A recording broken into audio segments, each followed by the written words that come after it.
नमस्कार मित्रांनो, आजच्या या व्हिडिओमध्ये आपण राज्यातील ज्येष्ठ नागरिकांसाठी अत्यंत महत्त्वाची अशी एक नवीन योजना समजून घेणार आहोत। या योजनेचे नाव आहे मुख्यमंत्री वयोश्री योजना।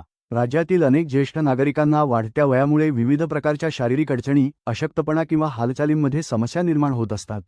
अशा परिस्थितीत त्यांना दैनंदिन जीवन जगणे कठीण होते। हीच बाब लक्षात घेऊन महाराष्ट्र शासनाने ज्येष्ठ नागरिकांना मदत करण्यासाठी ही योजना सुरू केली आहे। त्यामुळे जर तुमच्या घरामध्ये 65 वर्षांपेक्षा जास्त वयाचे आईवडील, आजी आजोबा किंवा इतर ज्येष्ठ नागरिक असतील तर हा व्हिडिओ शेवटपर्यंत नक्की पहा, कारण आज आपण या योजनेबद्दल सविस्तर माहिती जाणून घेणार आहोत। मित्रांनो, महाराष्ट्र शासनाच्या सामाजिक न्याय व विशेष सहाय्य विभागाच्या माध्यमातून 6 फेब्रुवारी 2024 रोजी या योजनेबाबत शासन निर्णय जारी करण्यात आला। राज्यातील 65 वर्षे व त्यावरील वयाच्या ज्येष्ठ नागरिकांना त्यांच्या दैनंदिन जीवनात मदत व्हावी आणि वयोमानानुसार येणाऱ्या अपंगत्व किंवा शारीरिक अशक्तपणावर उपाय करता यावेत, या उद्देशाने ही योजना सुरू करण्यात आली आहे। या योजनेअंतर्गत पात्र ज्येष्ठ नागरिकांना आवश्यक सहाय्य साधने किंवा उपकरणे खरेदी करण्यासाठी आर्थिक मदत दिली जाणार आहे। तसेच मानसिक आरोग्य टिकून राहावे यासाठी योगोपचार केंद्र किंवा मानसिक आरोग्य केंद्रांमध्ये प्रशिक्षण घेण्याची संधी देखील दिली जाणार आहे। या योजनेअंतर्गत पात्र लाभार्थ्यांना एक रकमी आर्थिक मदत दिली जाणार आहे। ही मदत थेट लाभार्थ्यांच्या बँक खात्यात डीबीटी म्हणजेच डायरेक्ट बेनिफिट ट्रान्सफर पद्धतीने जमा केली जाणार आहे। या योजनेअंतर्गत प्रत्येक पात्र ज्येष्ठ नागरिकाला ₹3000 पर्यंतची आर्थिक मदत दिली जाईल।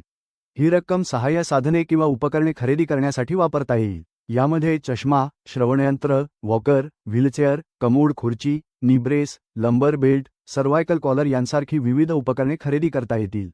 या साधनांमुळे ज्येष्ठ नागरिकांना चालणे, फिरणे, ऐकणे किंवा दैनंदिन कामे करणे अधिक सोपे होईल। मित्रांनो, या योजनेची संपूर्ण आर्थिक जबाबदारी राज्य शासन उचलणार आहे। म्हणजेच या योजनेसाठी 100% निधी राज्य सरकारकडून दिला जाणार आहे।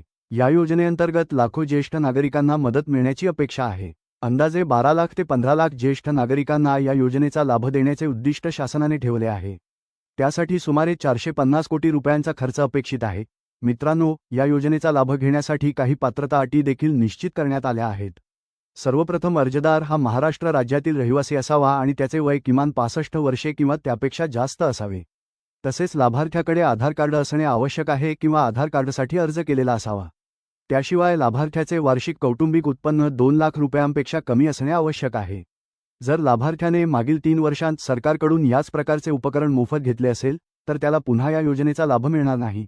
तसेच या योजनेअंतर्गत लाभार्थ्यांनी मिळालेली रक्कम योग्य उद्देशासाठी वापरणे आवश्यक आहे। म्हणजेच मिळालेल्या पैशातून आवश्यक सहाय्य साधने खरेदी करणे गरजेचे आहे। त्या उपकरणांची पावती किंवा इनव्हॉइस 30 दिवसांच्या आत संबंधित समाजकल्याण कार्यालयाकडे सादर करणे आवश्यक आहे। जर असे केले नाही तर शासनाकडून दिलेली रक्कम परत वसूल केली जाऊ शकते। आता या योजनेसाठी लागणाऱ्या आवश्यक कागदपत्रांविषयी माहिती घेऊया। या योजनेसाठी अर्ज करताना लाभार्थ्याकडे आधार कार्ड किंवा मतदार ओळखपत्र, राष्ट्रीयकृत बँकेच्या पासबुकची झेरॉक्स, पासपोर्ट आकाराचे 2 फोटो आणि स्वघोषणापत्र असणे आवश्यक आहे।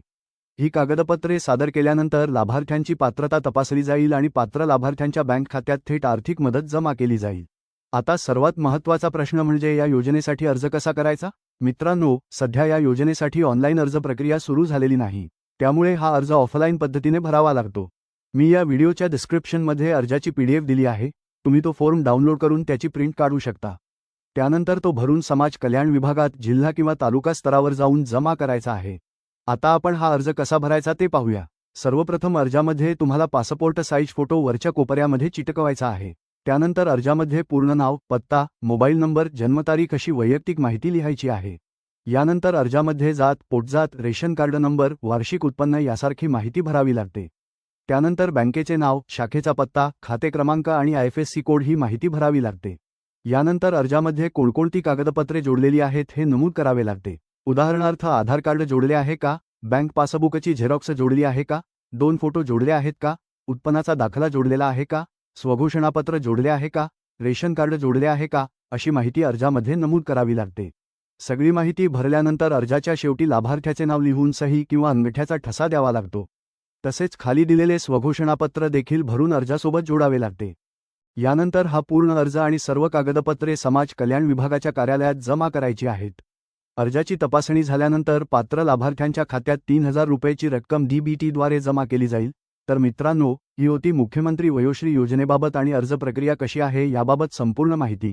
मित्रांनो, आजच्या या व्हिडिओमध्ये आपण मुख्यमंत्री वयोश्री योजनेची सविस्तर माहिती जाणून घेतली।